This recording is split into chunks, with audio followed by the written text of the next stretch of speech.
आज सप्ताह की शुरुआत ईरान इजराइल के बीच एक हफ्ते से जारी सीज फायर की खबर से करेंगे, जो सीज फायर अब कभी भी टूट सकता है।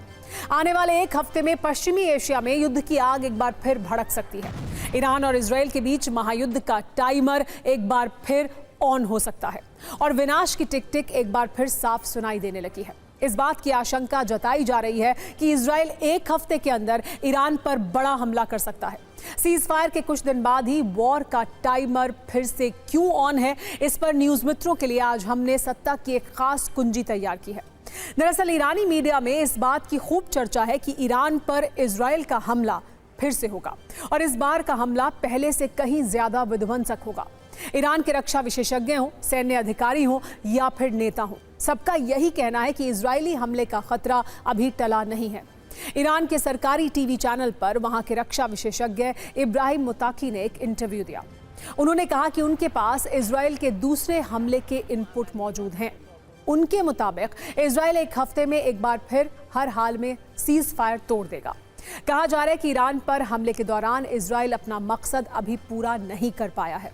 नेतन्याहू ने अमेरिकी राष्ट्रपति ट्रंप के कहने पर सीज फायर स्वीकार तो कर लिया, लेकिन अब नेतन्याहू बेचैन हैं। अब वो ट्रंप की सीज फायर वाली दीवार को गिराना चाहते हैं और ट्रंप को ईरान पर दूसरे हमले के लिए मनाने में जुटे हुए हैं।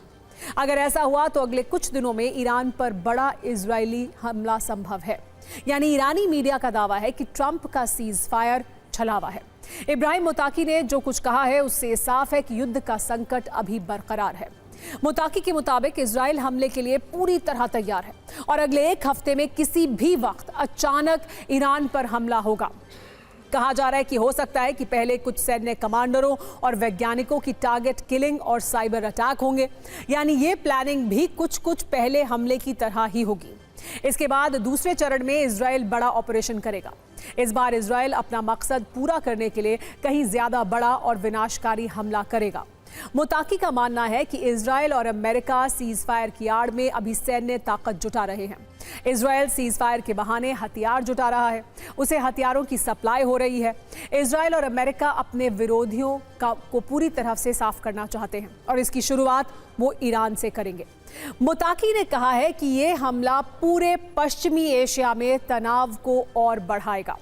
युद्ध की आहट को महसूस करने वाले इब्राहिम मुताकी अकेले शख्स नहीं हैं। ईरान की सेना ने भी इजराइल के युद्ध विराम वाले इरादों पर शक जाहिर किया है। इसके अलावा तेहरान के गवर्नर मोहम्मद सादेक ने कहा है कि इजरायली हमले का संकट अभी बरकरार है। हालात को सामान्य बिल्कुल नहीं माना जा सकता है। ईरान के chief of staff Abdul Rahim Mousavi ने सऊदी रक्षा मंत्री प्रिंस खालिद बिन सलमान से फोन पर बातचीत में कहा कि हमें दुश्मन इजराइल के युद्ध विराम पर शक है। इजरायली हम पर कभी भी दोबारा हमला कर सकते हैं, क्योंकि इजराइल और अमेरिका किसी अंतर्राष्ट्रीय कानून का पालन नहीं करते। मौसवी ने कहा कि जब ईरान अमेरिका के साथ परमाणु वार्ता में व्यस्त था, तब इजराइल ने उस पर हमला कर दिया। हो सकता है अब भी इजराइल और अमेरिका धोखा दें। हालांकि ईरान के सैन्य कमांडर ने यह भी साफ किया कि अगर हमला हुआ तो हम उसका मुंह तोड़ जवाब देंगे। ईरान में कैसे इजरायली हमले की आशंका जताई जा रही है, उस पर आप ये रील देखिए, फिर आपको इजराइल और अमेरिका से आ रहे महायुद्ध वाले संकेत भी बताएंगे। इजराइल ने ईरान के परमाणु कार्यक्रम को बर्बाद करने के लिए हमला किया था। नेतन्याहू का मकसद किसी भी हाल में ईरान के परमाणु कार्यक्रम को रोकना था, लेकिन अमेरिकी हमले के बाद भी इस तरह के सबूत सामने आए, जिससे साबित हुआ कि ईरान के परमाणु ठिकाने पूरी तरह तबाह नहीं हुए। बस इसी से परेशान होकर नेतन्याहू ईरान पर एक बार फिर हमला कर सकते हैं। इजराइल का हमला फिर हुआ तो उसकी बड़ी वजह ईरान का वो 400 किलो संवर्धित यूरेनियम होगा, जो अब भी गायब है। इस यूरेनियम से 10 परमाणु बम बन सकते हैं। इजराइल ये कह चुका है कि ईरान को हर हाल में उसे यूरेनियम सौंपना होगा। इसके अलावा सैटेलाइट तस्वीरों से ये साफ हुआ है कि ईरान के परमाणु ठिकानों में एक बार फिर काम शुरू हो चुका है। बर्बाद हुए परमाणु रिएक्टर्स को ठीक किया जा रहा है, जो इजराइल के लिए झटका है और इस वजह से नेतन्याहू अपने मिशन को अधूरा मान रहे हैं। हमले की तीसरी वजह हो सकती है बदला। 12 जून से शुरू हुए युद्ध में ईरान ने 600 मिसाइलों से इजराइल पर हमला किया, जिससे इजराइल को काफी नुकसान हुआ। नेतन्याहू ईरान से इस नुकसान का बदला चाहते हैं। ईरान की मिसाइल पावर इजराइल की मिलिट्री सुप्रीमेसी के लिए चुनौती बन गई है, जिसका ट्रेलर युद्ध के दौरान दुनिया ने देखा। अब इजराइल ईरान की मिसाइल पावर को पूरी तरह खत्म करना चाहता है। इजराइल अगर फिर हमला करता है तो उसका एक मकसद होगा खामेनेई की सत्ता को बदलना। खामेनेई को सत्ता से हटाकर नेतन्याहू ईरान वाले खतरे को लंबे वक्त तक टालना चाहते हैं। हालांकि इस मिशन के लिए उन्हें अमेरिकी राष्ट्रपति ट्रंप के साथ की जरूरत होगी। अमेरिकी मीडिया में इस तरह की खबरें हैं कि ईरानी परमाणु ठिकानों पर अमेरिकी हमला उतना असरदार नहीं रहा जितना ट्रंप ने दावा किया। इन रिपोर्ट्स के बाद ट्रंप पर भी दबाव है। अगर ऐसे में ट्रंप की तरफ से हरी झंडी मिली तो नेतन्याहू के ऑपरेशन राइजिंग लायन 2 का लॉन्च होना तय है। इसी बीच इजराइल में लगातार बड़ी सैन्य तैयारियां दिख रही हैं। इजरायली पीएम नेतन्याहू ने शिन बेट सेंटर का दौरा किया और सुरक्षा की तैयारियों का जायजा लिया। शिन बेट इजराइल की सैन्य खुफिया एजेंसी है। ऐसे में नेतन्याहू और ट्रंप के बयानों को सुनिए और इनसे युद्ध के दूसरे पार्ट के संकेतों को आप भी समझिए।